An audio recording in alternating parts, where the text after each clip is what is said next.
asalaamaaleykum ñu ngi leen di nuyu di rafetlu ànd beeg Sénégal 7 ñu ngi am mbégte àndaat ak yéen tey nag si entretien spécial bi nga xam ne dañu ko jagleel wàllu actualité bi wàllu koom-koom politique itam li ko waral nag mooy conseil des ministres bi nga xam ne génn nañ ci àllarba bi ñu weesu barki démb ak annonce yi nga xam ne njiitu réew mi def na ko annonce yoo xam ne nag dafa susciter interrogation war a laaj nag leeral mën ci am ñu yaakaar ne nag ki nga xam ne dañuy sekk ak moom waxtaan tey mën nañ am ay éléments d'éclairage yoo xam ne dinañu ko mën a indil Clédor Sène lay wuyoo nekk président bu Clair Vision.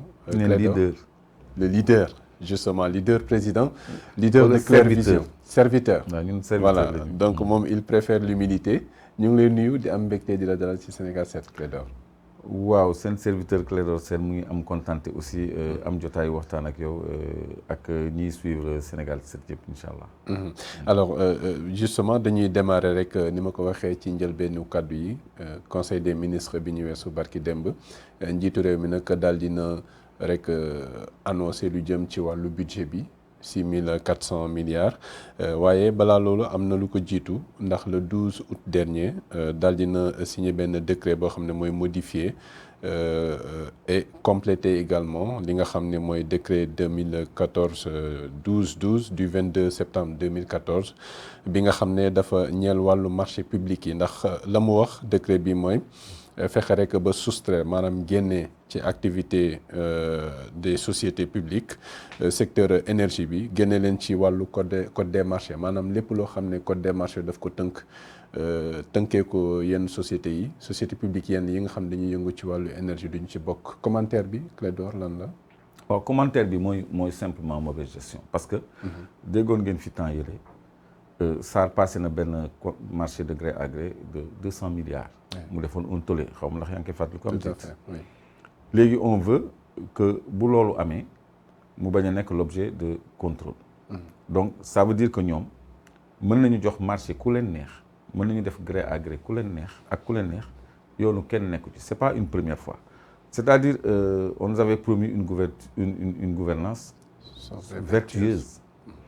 donc lii gouvernance bu lëndëm la parce que loolu mooy couvrir njublan mooy couvrir tout ce qui est corruption surfacturation détournement gré à gré parce que code des marchés publics amul ñu war a teg seen kaw ak ñu ko warul teg seen kaw secteur pétrolier ak parapétrolier day engranger ay marchés de plusieurs milliards.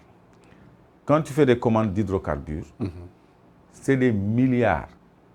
jox naa la exemple benn commande 200 milliards. donc ay commandes yoo xam ni ay centaines de milliards la waruñu ko soustraire au contrôle du code des marchés publics.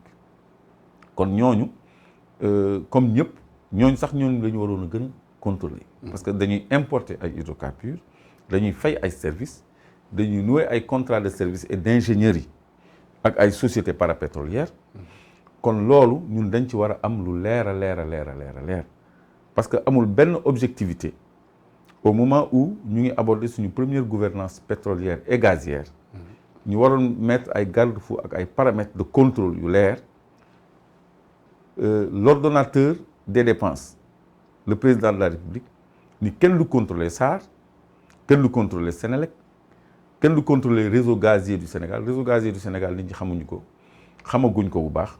mais il faut que ñu familiariser wu société bu mag a mag la boo xam ni lépp luy gaz ak pétrole buy génn Sénégal ay tuyaux la yoo xam ni yii dañuy jógee Jifeer Sangomar yii jógee Saint-Louis ak Kayar mu am ay tuyaux yoo xam ne ñooy dem ci dëkku Sénégal yëpp fu ñu soxlaa gaz ak pétrole. mooy pipeline yi man maa koy waxee tuyau pour ñëpp mën a comprendre quoi. c'est ça.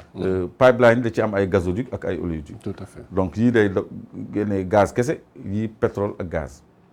donc loolu Tambacounda ak Kaolack ak Dakar ak Nioro ak Fatick ak fu ñu soxla gaz ak pétrole tuyaux yooyu moo ko fay acheminer parce que transport hydrocarbures du ay camion citerne kese.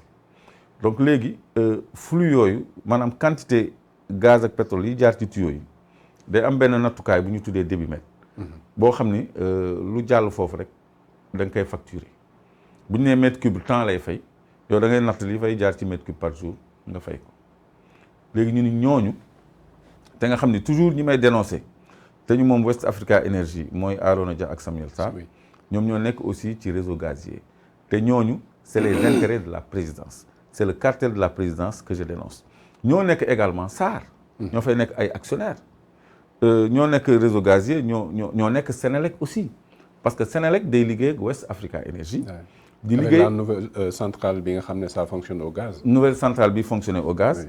mais Sénélec aussi dafa loué benn bateau boo xam ni contrat 5 ans la ko defal. mooy Carolinus Powership. Car Powership nga xam ne Carolinus Powership groupe Chalik Energy. moo ko moom te groupe boobu mooy partenaire West Africa Energy. ñooy partenaire également réseau gazier du Sénégal. te loolu patrimoine du Sénégal la war a doon parce que réserve foncier bi ak emprise sécuritaire yi tuyaux yi di war a jaar Sénégal moo ko joxe. moom la ñu installé au port de Dakar. non loolu dépôt de stockage la kooku c'est Elton qui la. D'accord. Terminal méthanier la. pour gaz bi. loolu c'est très bien et ça appartient à un Sénégalais. donc kooku ci contenu local la mais bii réseau de distribution la comme di SD di jaarale ay tuyaux pour kër yëpp am ndox.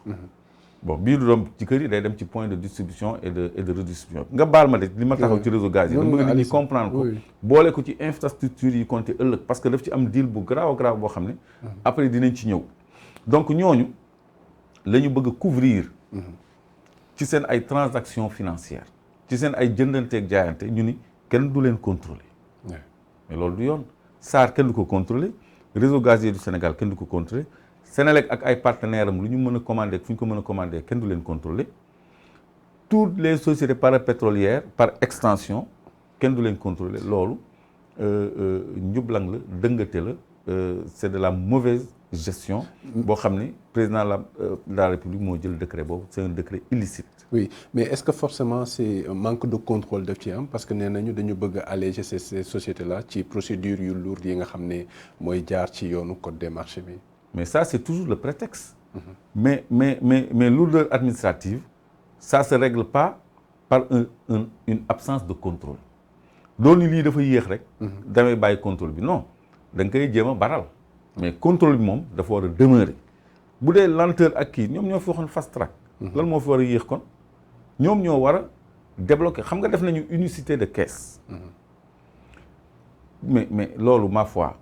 mais loolu c'est des standards de transparence le contrôle c'est des standards de transparence yoo xam ne bokk na sax ci indication wu bailleur de fonds yi parce que lu ñu la jox ay fonds nga koy gérer dans l'opacité donc loolu c'est une anomalie à dénoncer et à combattre. D'accord alors bu ñu jógee ci loolu Clédor dugg ci annonce bi nga xam ne effectivement njiitu réew mi def na ko muy les 6400 milliards de budget yi nga xam ne moom la ñuy doxal ci atum 2023. budget bi nga xam ne moom sax rafetlu na nee na. secteur hydrocarbure bi. moo gën a booster sax.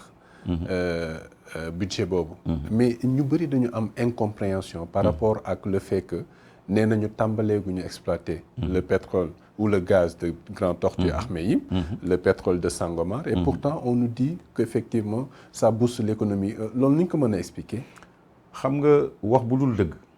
pour wax ci teggin lu gudd fan. parce que damay fàttali rek ni waxoon nañu fi quand même que suñu revenu pétrolier li suñu pétrole ak suñu gaz di rapporté 800 milliards lay doon. waxoon nañu fi sax 500. ba 700 sax. après ñu ni 700 après ñu ni 800 et quelques. loolu man dama yàgg wax ni du dëgg parce que mënuñu avant exploitation. ni bu ñu commencé exploiter nangam la ñuy am. 700 millions 500 millions 800 millions. pourquoi loolu mënut a nekk parce que mënuñ ñu servir benn constante 800 millions basée sur 2 variables maanaam ñaar yoo xam ni toogul. parce que gaz ak pétrole dollar nga koy jaayee mais dollar bi ñëpp xam day yéeg a ko wàcc. c'est volatile. njëg li ci boppam prix wu baril. ak prix wu mètre cube gaz mais day yéeg a ko wàcc selon la conjoncture internationale. jamono ji dafa wàcc sax moo tax OPEP justement daal di jël décision pour wàññi seen production par jour. waaw mais wàccul wàcc yooyu ñuy wax. non le pétrole frôle les $100 ba léegi. dañ ko xeeb de apparemment. dañ ko xeeb parce que li ñuy bañ. mooy mu am une hausse vertigineuse du baril du pétrole parce que guerre Ukraine bi. daf ci wàññi lu bëri.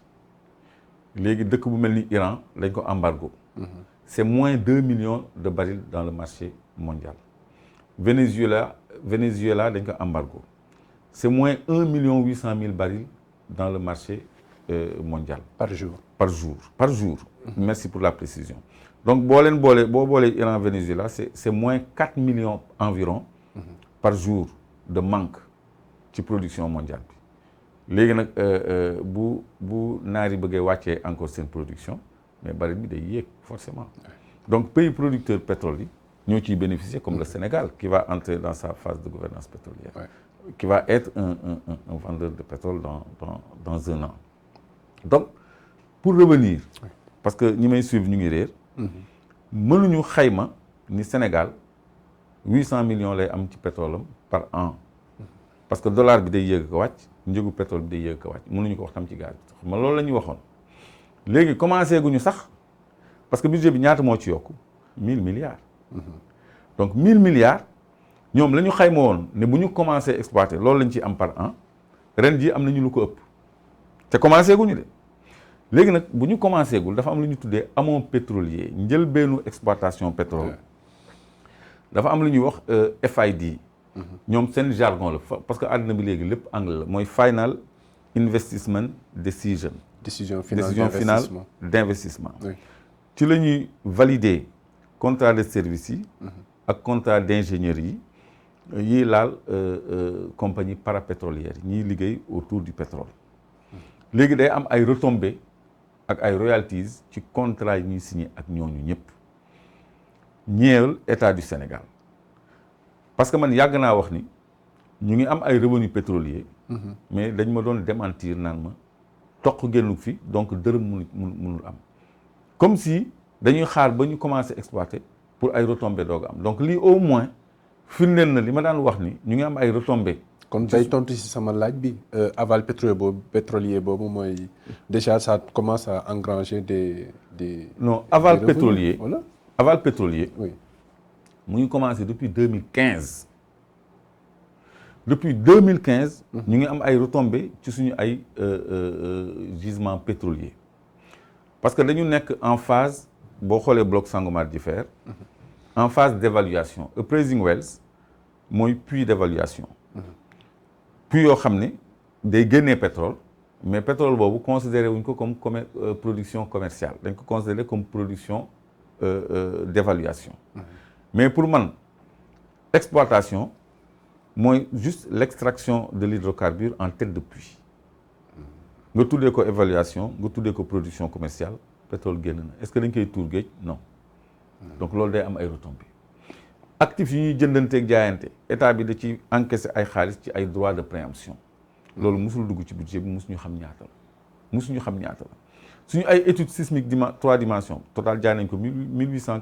kilomètres carrés d'études sismiques 3 dimensions yoo xam ni Petrosen moo ko moom xamuñu ñaata la les loyers superficiaires sont redevables en début d'année contractuelle dès nga signé contrat da ngay fay superficie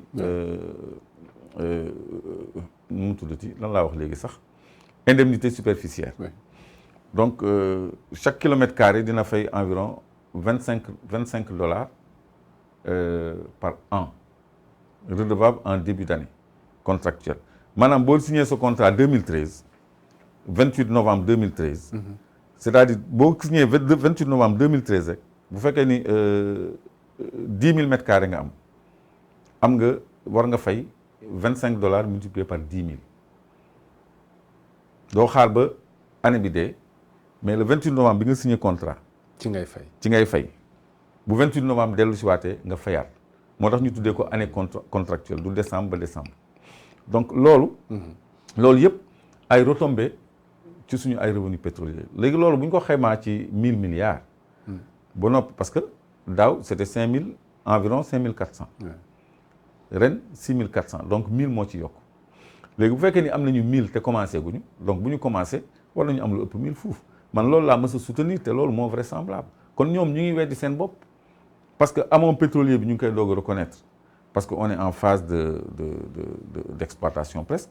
parce que ñu ngi war a commencer décembre 2023 exploité guñu. donc lii da lay won rek ni pétrole ak gaz day dugal xaalis ci étape bu nekk.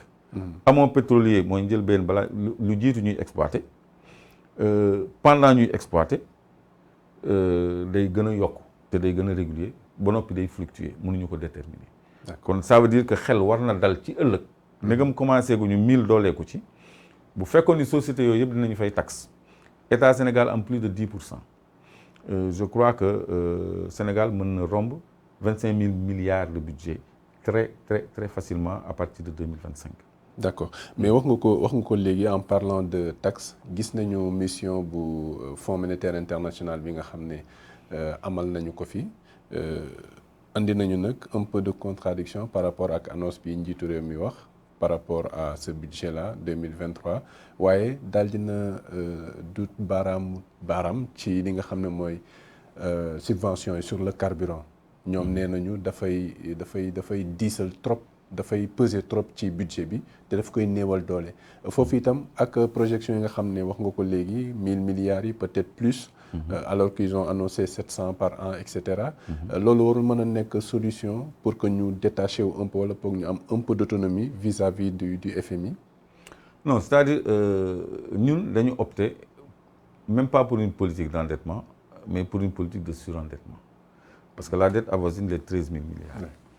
Il y a 2 semaines, on a emprunté 30 milliards dans le marché sous-régional. Mu dolleeku ci 12 000 et quelques yu fi nekkoon. Donc on est environ à 13 000 milliards. Alors que Macky Sall bi muy ñëw mu ngi fi fekk environ 2 700 milliards de dettes. Donc loolu surendettement la yéen a ngi fàttaliku en décembre 2018 l'actuel premier ministre Amadou Ba demoon na groupe consultatif de Paris doon wuti 3 000 milliards.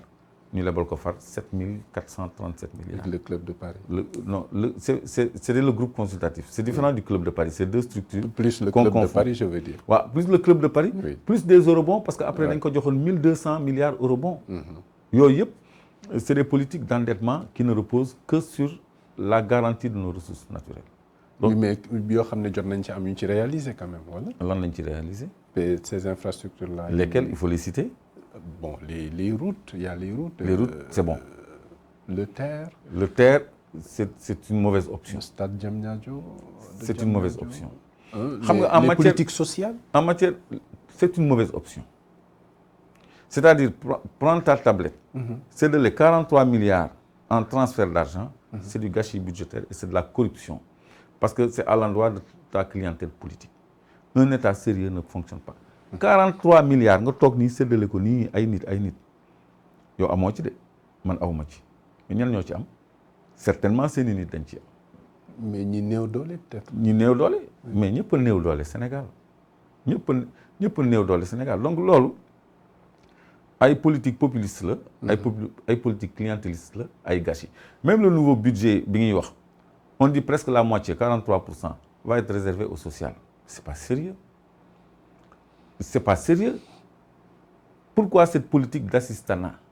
Pourquoi ne pas créer des entrepreneurs? Peut-être on est à la veille de la présidentielle. Mais en 2018, mais c'était c'est ça même aussi. Pas peut-être, on y est. Donc, moo tax ma ni la c'est du clientélisme.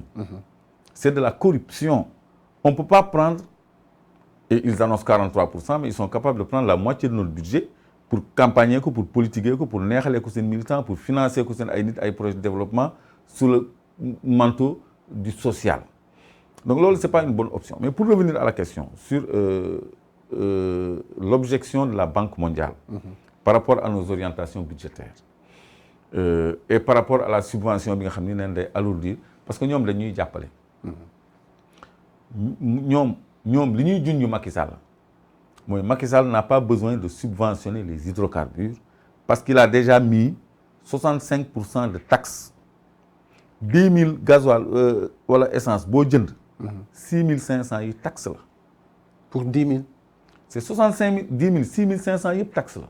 C'est 65% de taxe. boo xoolee la structure du prix. Ça on doit faire l'effort tous les deux de publier la structure des prix des hydrocarbures. ñu xam lan moo ci njëg li dëgg ak lan moo ci taxi. kon tey jii président Macky Sall bu góon parce que loolu Banque mondiale xam na ko. carburant wàññeeku au lieu muy subventionné day def renonciation fiscale. bu bàyyee 30% de ses taxes moo gën muy justifier benn 300 milliards bu muy génnee ni ci hydrocarbure la koy def. D'autant plus que le Sénégal a tout fait pour être classé pays pauvre très endetté. Donc position FMI baal ma ci dagg bi position FMI donc ça se justifie. Ça se justifie pour qui connaît. te lu baax ci Sénégal la n'est-ce pas non. Non FMI dafa ne. oui président Macky Sall warul subventionner hydrocarbures parce que loolu day alourdir budget bi. mais mën na wàññi taxes yi. non Banque mondiale waxul loolu. oui mais par rapport à loolu la xam oui parce que levier bi ñu war a utiliser. oui mooy renonciation fiscale mooy wàññi taxes yi. 65% dafa ëpp na ci wàññi 30%. 65 boo ci wàññee 30 il reste quoi il reste quand même 45% de taxes. C'est tenable. Donc ça veut dire que 10 000 bi ngay jënd carburant taxe bi nekk 65 000 6 500 plutôt léegi taxe bi day nekk 4 500. donc 65 moins 35 c'est moins 30 ça fait 35%. 45%. 45. Non 35 autant pour moi. day gën a yomb. day nekk 3 500 au lieu de 6 500. c'est ça. C'est une diminution de presque de moitié.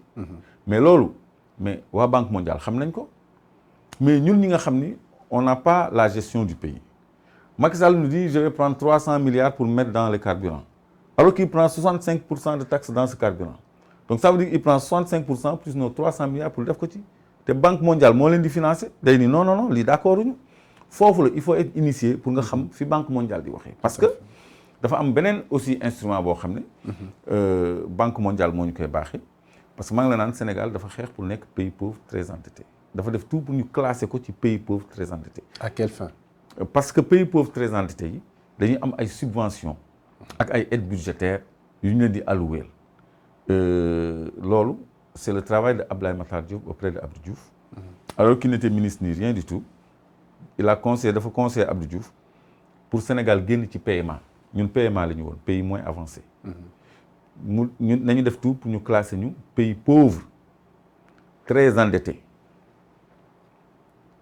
ci la ay DSRP ñëw DSP 1 DSRP 2 document stratégique de réduction de la pauvreté xam nga ay politique de réduction même pas d'éradication mais de réduction seulement de la pauvreté pour maintenir la pauvreté xam nga donc PPTE boo nekkee pays pauvre très endetté sa facture énergétique dañ koy subventionné de 50%.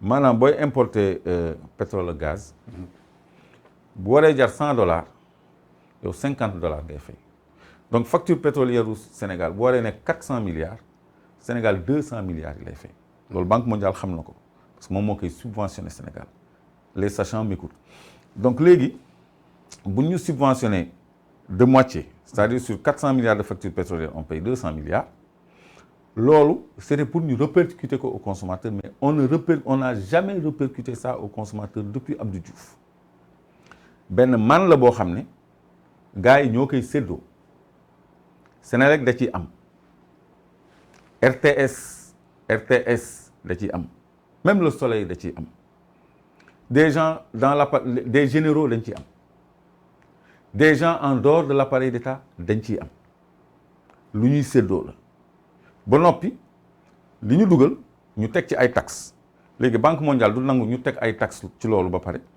ba noppi jël ci budget bi nga xam ne moom da koy soutenir di ci jël 300 milliards prétextant ni ci carburant la koy dugal te courant yokku na te yëguñu ko parce que ku jënd 5000 la nga daan amatoo ko xam nga donc ñoom li ñuy jox fii ñu ngi koy jël ci beneen loxo mais Banque mondiale day gis ñun la ñu mën a nax mais ñoom mënuñu nax Banque mondiale donc loolu mooy problème bi te en dehors de subvention PPTE boobu ci hydrocarbures yi ci nomenclature budgétaire bi toujours day am benn rubrique apport PPTE.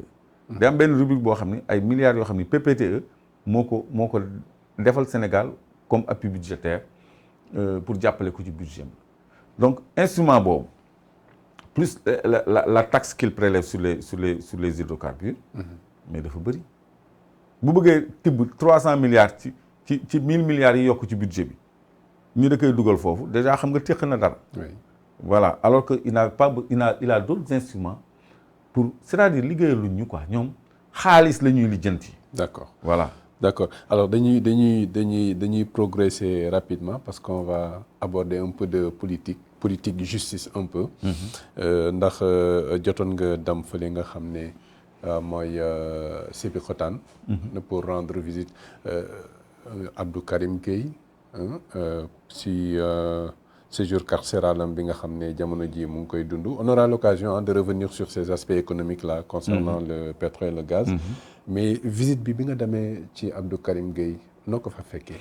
Non avec un excellent moral parce que moom déjà il est prêt mentalement. waa nitu dëgg valeur ak jeunes yu bëri Sénégal ils sont prêts mentalement parce que xam nañ ni seen combat ak yoonu prison moo ànd seen combat ak brimade ñoo ànd seen combat ak agression moo ànd seen combat ak leneen sax ñoo ànd seen bakkan sax xëj na ci donc ma koy gërëm ci taxawaayam pour Sénégal parce que déjà combat bee tax mu feebar waaw moom wax na ko torturé nañ ko fi plusieurs fois mais taxul mu toog tëj nañ ko fi aussi ci conditions yu metti Cap Manuel ak Rebeuss plusieurs fois te taxul lu xew moo njëkk a taxaw j'ai trouvé un Abdou Karim avec un mental très fort moom daf ñu yërëm sax ñun ñuy dem ba Sébikotane di ko seeti mais grand jarul déplacé wu fii ça va quoi on gère amul problème bul sax sonn yéen nekk leen ci terrain bi rek nekk leen ci combat bi rek naka seen marché bi naka seen kii naka xam nga dundul loolu parce que il est prêt mentalement Cheikh Omar Diagne aussi j'ai vu un homme au mental fort quelqu'un bi nga xam ne il fait son baptême carcéral parce que c'est sa deuxième incarcération te loolu dafay fortifier acteur politique parce que ci ngay xam sa mission dëgg lan la parce que tu as un recul qui te permet d'entrer dans l'analyse de fond boo xam ni say activité sur le terrain daaw la ko may da ngay am une lecture d'ensemble boo xam ni say activité sur le terrain et say activités quotidiennes du la ko may tu as des moments de recueillement et de réflexion propices à la production intellectuelle et au recueillement spirituel donc loolu bénéfice la il a même pris du poids et il a le moral donc ñu ngi sant yàlla ñu ngi ci ay conditions yu acceptables et ils sont en bonne santé contrairement à une rumeur boo xam ne xawoon na tiital ñu nekk selon lesquels ils auraient été empoisonnés et tout ça. Donc maladie bi ñuy wax ci Karim c'est pas le cas. Il est en très bonne santé. Maladie bu mu indaale la moom. Karim xam nga Karim il est malade. On le sait, oui. Il a subi 4 opérations Karim. Mais est-ce que sa santé ne s'est pas détériorée jamono bi mu nekkee ci prison ba tey? Si sa santé c'est légèrement détériorée mais je veux dire il y a eu des rumeurs d'empoisonnement yoo xam ni amul il faut qu'on démente ces rumeurs-là qui ne sont pas fondées donc feebar normal la feebar parce que moom dafa diminuer physiquement parce que ku ñu opéré ñeenti yoon et puis ngay traîner une pathologie il se soigne tout le temps te médicamentation bokk na ci garabu olof yoo xam ni nanguluñ ko garabu tubaab yi rek lañ ko nangul donc loolu am na nu muy demee day feeñ ci fejom quoi ci fejom mais macha allah ñu taxaw laa fa fekk et puis jeunes yi ñu ngi dem di leen seeti keroog dama fa fekk ay visiteurs yoo xam ne ñoom xamuñu sax Karim xamu leen dañu seet si Karim ak Cheikh Omar Diagne et moo tax ils sont soutenus mentalement et sur tous les plans. D'accord alors gannaaw loolu aussi on va parler d'un autre dossier yoo xam ne juste da ngay joxe sa appréciation dessus. Affaire de viol finalement sax dindi nañ ko tant mieux ndax actuellement on parle que de coups et blessures volontaires concernant Kaliphone ak soxna si di Adja Thiaré Diaw. Maintenant procès bi amal nañ ko ba pare mais l'avocat de la fille réclame 100 millions. Raisonnable selon vous? Bon, moi je suis pas à l'aise pour commenter les faits divers. Moi je préfère aborder les questions vraiment beaucoup. C'est une question judiciaire peut-être? Mais c'est un fait divers. Oui. Quelqu'un qui est agressé, c'est une question judiciaire. Mais ça relève du fait divers. Quelqu'un qui a cambriolé une banque, par exemple, c'est une affaire judiciaire. Mais ça relève du fait divers. Je ne veux pas commenter tout ce qui se passe, les accidents, les procès. Man daal vraiment bu doon sama sago. ñu wax ci Sénégal li ñu bokk quoi. Clairement. Je m'excuse beaucoup nag. Non, j'ai pas l'habitude d'esquiver des questions. Mais je veux être à l'aise. Je veux être à l'aise. Oui, parce qu'on attend beaucoup aussi de vous. Et ceux qui regardent attendent beaucoup également de vous. Merci mais beaucoup. c'est des questions yoo xam ne jàppoon nañ ne peut-être di nga ci am benn appréciation boo ciy def. Et joxe nga ko d'ailleurs. L'appréciation, c'est que mënoo commenter ce qui relève du fait divers. Voilà. Donc c'est ça. Nous l'acceptons. Mais beneen bi aussi, on en parle ces temps-ci, mooy cette convocation imminente de Ousmane Sonko. On se rappelle de ce qui s'est passé. Ñenn ñi ngi wax naan buñ ko convoqué waatee loolu mën na am. Mais est-ce que war nañ ko tënk justement ci loolu? Parce que moom aussi, il veut qu'on l'entende et qu'on en sache davantage sur affaire boobu, d'autant plus que les certificats médicaux et cetera ñoom ñëw nañu daal di weddi li nga xam ne moom lañ koy tuumaal. Foofu aussi sa avis bi nga ciy joxe commentaire bi. waaw sans m'appesantir sur les détails. Oui. C'est le cours normal d'un dossier qui a été trop attendu. Et c'est normal ñu entendre Ousmane Sonko. Parce que homme politique la boo xam ni dafa war a retrouver sa mobilité. Oui. Il est sous contrôle judiciaire boo xam ni bon rien ne le justifie. Donc léegi bon je crois que bu ñu ko entendre nañ ko delloo passeport am mu vaquer à ses occupations. suñu basé woo ci pièce dossier bi. Donc ce cas-ci est fortement connoté politiquement moo tax ma wax ci lu as tuut si ma ci wax. Mais foofu laa ci mën a yem tamit parce que c'est le cours normal des choses. D'accord. Ça veut dire au moins que le dossier bouge et c'est tout bénef. Donc il faut vider cette affaire-là. D'accord. Peut-être lii mujj li ñu mën a wax. Appréciation bi, lecture politique bi sur ce projet d'amnistie-là pour Karim et Khalifa. Ñenn ñi nee nañu ça va peut-être dans une certaine mesure bloquer Sonko. Li ci sa xalaat yow, Clédor? Bon, ça va bloquer Sonko, c'est l'objectif, mais ça ne veut pas dire que ça va bloquer Sonko.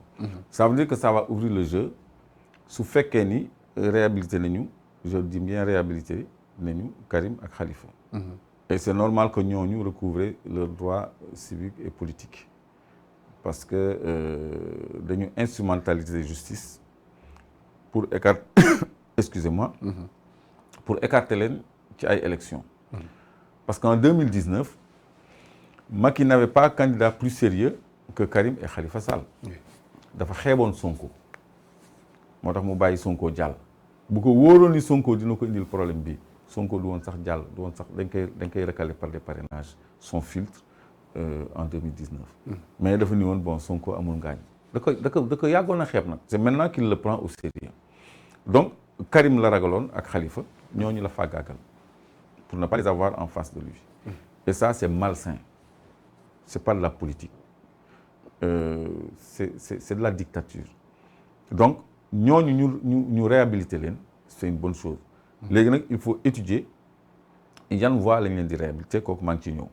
Mais pour l'impact politique, ça ouvre le jeu, ça éclate les voies de l'électorat.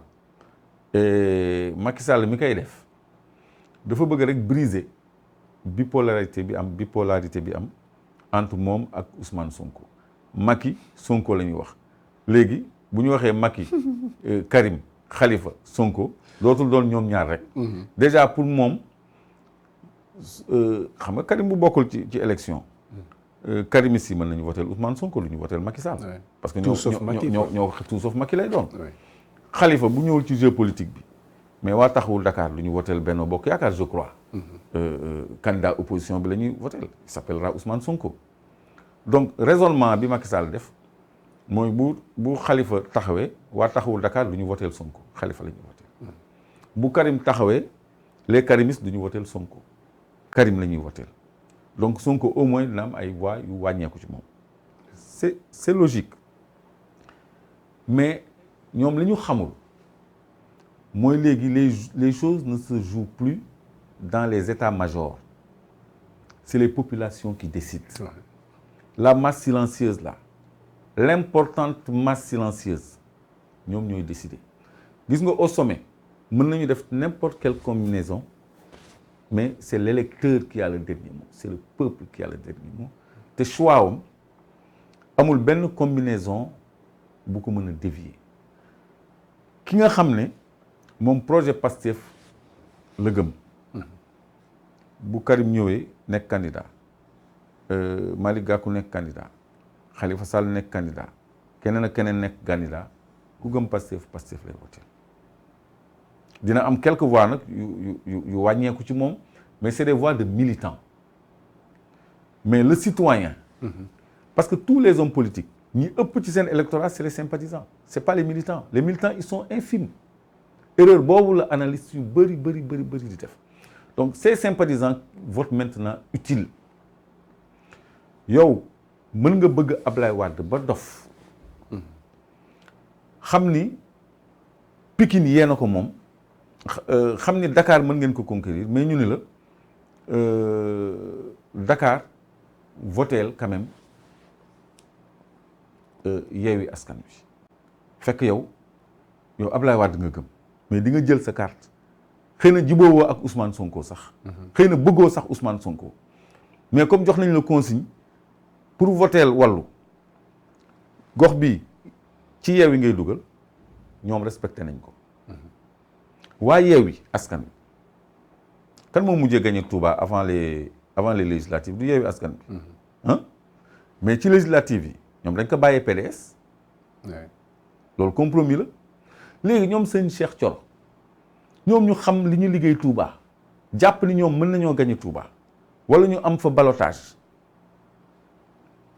mais dañ leen ni votel leen PDS te ñoom Ousmane Sonko la ñu gëm ñoom la ñu représenté foofu ñoom la ñuy liggéeyal ñu voté PDS donc maturité boobu dama citer leader yi nii rek mais je parle aux électeurs yi ñu nekk ci suuf ñi nga xam ni dégg nañu ndigal boobu seen xel jox na leen loolu parce que raw gàddu la au niveau départemental les électeurs ont compris ça donc en direction des présidentielles aussi quelles que soient les combinaisons au sommet les électeurs vont voter utile et vont voter pour la rupture waxuma le changement de la rupture rupture nag mooy comme ni ko Père Ouza waxee woon ñem nañu 40 ans de socialisme ñem nañu 20 ans de libéralisme et il y a toujours des problèmes nañu essayer leneen donc loolu c'est dans la mentalité de 70% de ces jeunes yi nga xam ni xamuñu Ablaye Wade bu baax xamuñu woon sax Abdou Diouf ñu ci bëri Ousmane Sonko la ñu gën a xam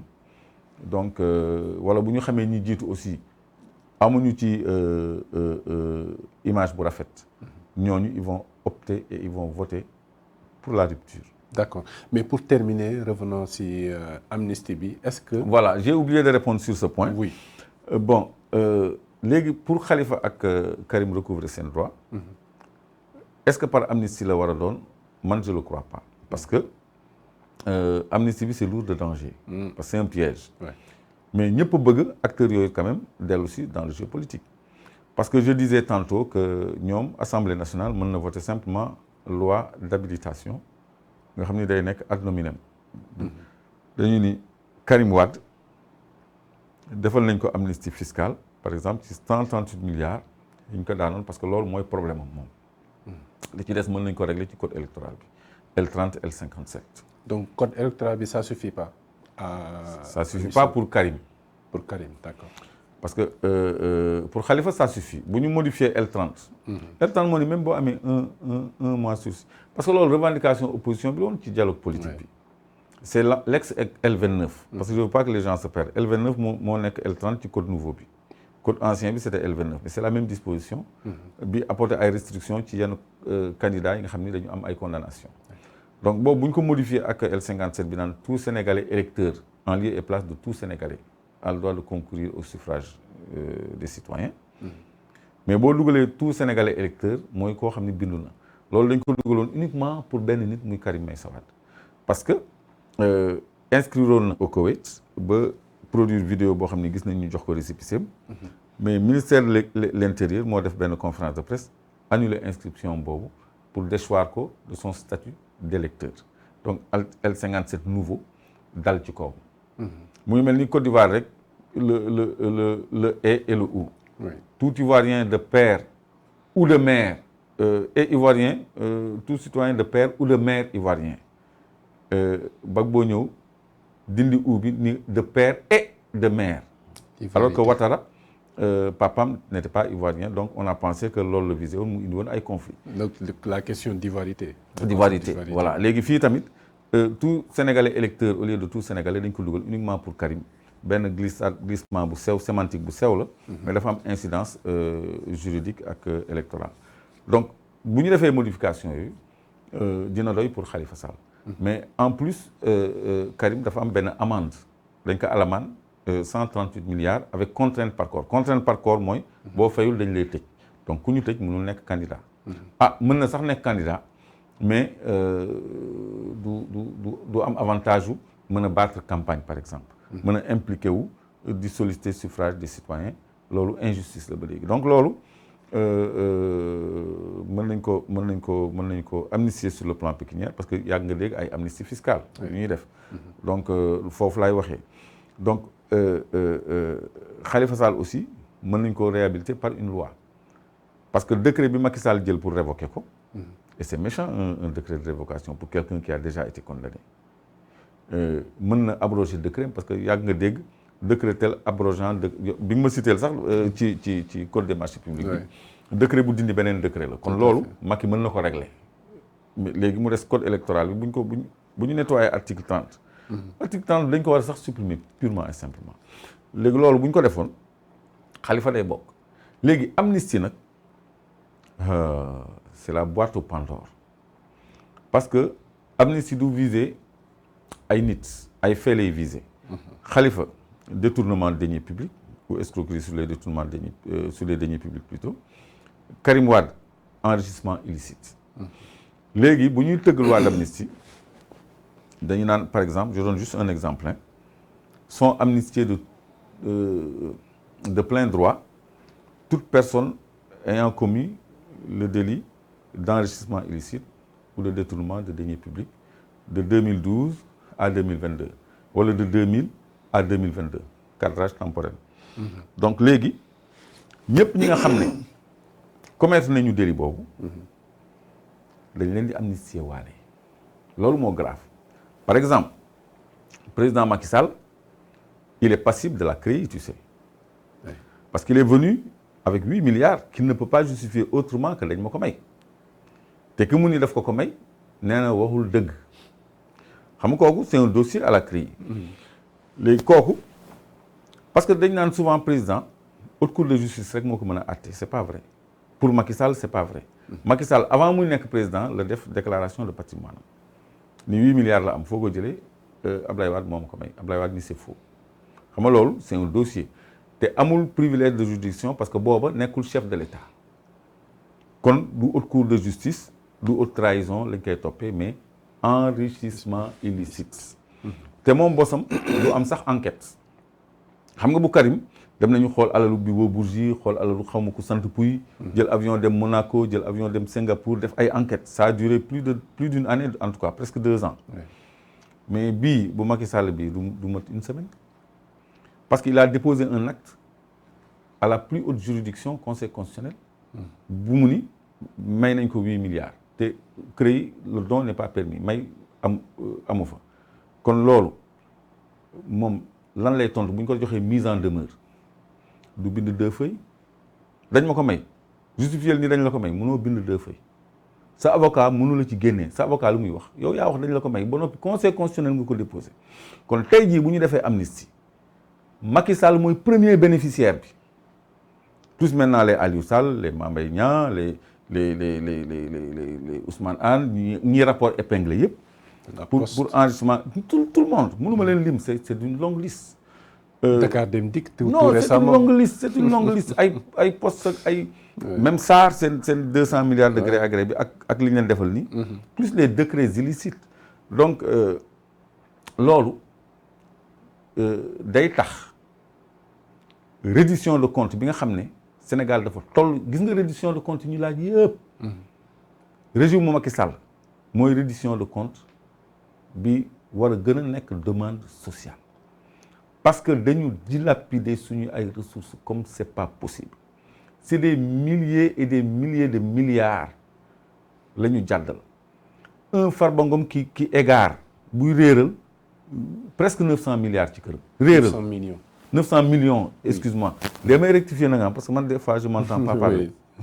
900 millions xam nga dafa jege milliards moo tax ma def lapsus boobu nga réeral ko sa kër ba noppi yow yaa ko déclaré du sax boroom xam-xam loolu boo ko réeralee sax waroo ko wax parce que waroo ko fa denc mais moom moo ko déclaré là-bas c'est la mère des preuves donc cas yooyu doo ko mën a connaître doo ko mën a ni Farba foo jëlee 800 milliards yooyu réeral liquidité bi ngay denc sa kër ak yeneen doo mën a amnistie bi da leen di couvrir ñoom ñëpp donc loolu bu naree am man de Clédor Karim ak Khalifa bokk bëgg naa ko lool mais jaraluma Macky Sall rëccuñu Aliou Sall rëccuñu Farba Senghor rëccuñu Mame Mbaye Niang ñooñu dilapidé suñu ressources yëpp rëccuñu pourquoi parce que rek Karim ak Khalifa dañu war a bokk pour mën a éclater voies yeeg yooyu bu dee loolu rek mooy principe bi surtout que Karim nee na bëggul amnistie déjà moom nee na bëggul amnistie Khalifa modification code électoral bi ça règle son problème te Karim nee na bëggul amnistie donc l'amnistie ne s'impose pas xam nga lu tax amnistie grave tey jii bu keneen ñëwoon au pouvoir ni voté nañu loi d'amnistie mais su ma ñëwee damay dindi loi d'amnistie bi gis nga loi d'amnistie kenn mënu ko dindi gis nga loi Ezzan président Macky Sall dafa ne woon bu ñëwee da koy dindi ñu xoolaat affaire bi man mii demandé woon naa loolu mais mënuñu ko dindi parce que pour nga juger benn dossier pour nga dindi benn loi il faut nga évoquer ko xam nga di nga ko évoquer di nga ko déposer sur le bureau de l'Assemblée nationale ñu inscrire ko à l'ordre du jour de l'Assemblée nationale mu nekk l'objet de débat en commission des lois commission technique balaa mu ñëw plénière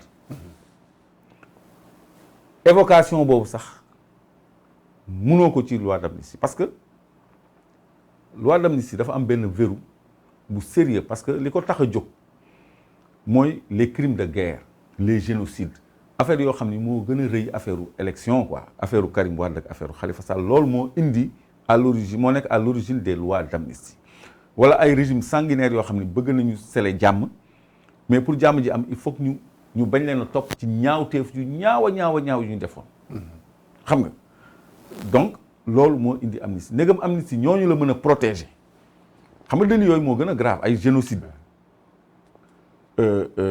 ndegam ñooñu la mën a protéger à ce moment des problèmes de gestion qui ne sont même pas prouvés donc ëllëg ku fiy ñëw bu ñu bàyyee amnistie jàll ku fiy ñëw du mën a abroger loi bi parce que dafa am benn verrou parce que ñu bëri li ñu xam ci amnistie koo ne amnistie mooy lan mooy li nga defoon effacé nañ ko fàtte nañ ko c'est vrai mais verrou bi dafa baax ñu xam ko parce que ci loi d'amnistie dafa am toujours benn disposition boo xam ne c'est universel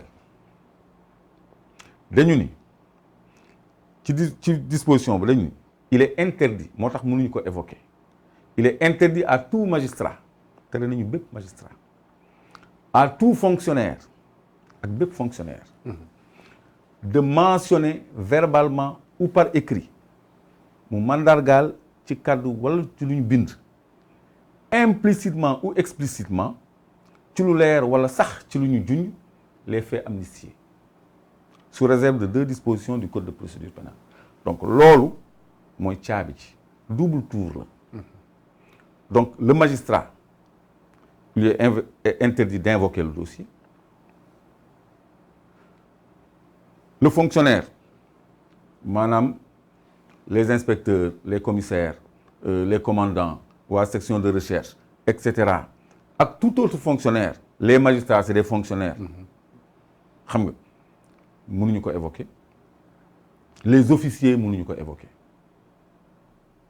kon naka lañ koy yóbboo ci table Assemblée nationale loolu mooy premier verrou mooy principal verrou loi d'amnistie. moo tax war a doon taxawaayu député yi justement.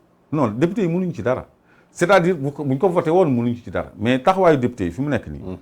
mooy ñu œuvrer pour ñu réhabiliter Karim ak Khalifa Sall sans ñu def une amnistie ouverte. c'est-à-dire ñu laal code électoral bi nga xam ni c'était une demande de l'opposition ci dialogue politique bi. léegi Karim nee na moom buggul amnistie ñu fexe PDS ak Wallu respecter volonté bañ a voter une loi d'amnistie. opposition bi dans sa grande masse bañ a voter une loi d'amnistie parce que loolu c'est la boîte au Pandore. Il y aura des comptes à rendre aux Sénégalais. Qui aura des comptes à rendre. Mais les députés su fekkee dañ koy voter. non su fekkee dañ ko voter conséquences yi ci topp su fekkee dañ ko voter. oui mooy amnistier nañu Macky Sall ci 8 milliards yi. amnistier nañ ko ci lépp lu mu jalgati ci xaalisu Sénégal. moom ak ñi ko wër ñëpp kenn dootu ci mën a topp kenn dara ca la ñu def te amnistie bi mën nañ ko looree 2000 ba 2022 day couvrir ñaari régime loolu balaa ñu koy xam nag ñu àgg ci proposition de loi bi wala projet de loi bi lire njëlbeenu projet bi ñuy wax exposé des motifs. ñu xool cible yi ak cadrage temporel bi ban diir ba ban diir yan délits lay concerner mais ça ne peut concerner que des délits financiers te ñaar la Karim mënoo ko amnistier pour détournement de deniers publics parce que dañ ko condamné pour enrichissement illicite. Khalifa Sall mënoo ko amnistier pour enrichissement illicite parce que escroquerie sur les deniers publics lañ ko toppee. kon ñaari délits yooyu la amnistie bi war a viser forcément s'il y a loi d'amnistie. Il y a pas à chercher de midi à 14h, il y a pas à être juriste wala député. D'accord. Voilà. ñu bàyyi la nga tàggoo rek kon. waaw maa ngi jégalu ci guddal bi. mais dama bëggoon mu leer rek. parce que ñu bëri xamuñu loi d'amnistie li tax dellu si ci jafe. ci wàllu subvention yi tamit. il fallait ñu xam aussi PPTE dañ ci baal Sénégal la moitié de sa facture pétrolière ngeen téye loolu. mais moitié boobu ñu ñuy baal pour dimbali ñu en tant que pays pauvre très endetté li taxoon ñu koy baal moo ñu répercuter ko consommateurs yi te man boobu nguur gi da koy séddoo. ñu ko répercuter consommateurs yi donc nguur boobu warul jëlaat ci budget bi nga xam ne yokk na 1000 milliards jël ci 300 pour yokk ko ci loo xam ni déjà def na ci 65% de taxe te dafa waroon répercuter wàññi googu ñu wàññi ci consommateurs yi. loolu dama bëgg ngeen intégrer ko bu baax a baax moo tax ma def ko comme un rappel une récapitulation. boo xam ni moom laa fas yéene tàggatoo ak yéen incha allah ba beneen yoon. jërëjëf Clédor Sène ce fut très très très intéressant moo tax ñu bàyyi la d'ailleurs nga développer parce que c'est important Sénégal yi comprendre un peu naka la ñuy gérer seeni ressources waaye décision yi nga xam ne dañu ko nar a jël ci seeni tour ñu xam véritablement de quoi il s'agit et c'était important nous avons eu le plaisir dalal la fii déglu la yi également sénégalais yi déglu la nga partager ak ñoom li nga xam ni moom nga xam ci mbir mi ñu amoon mbégte bu baax dalal la di am mbégte ci teewlu bi ngeen ñuy teewlu askanu Sénégal ak diaspora bi di leen jaajëfal di leen dig daje beneen yoon jërë ngeen jëf. may ñaanal ñëpp aussi.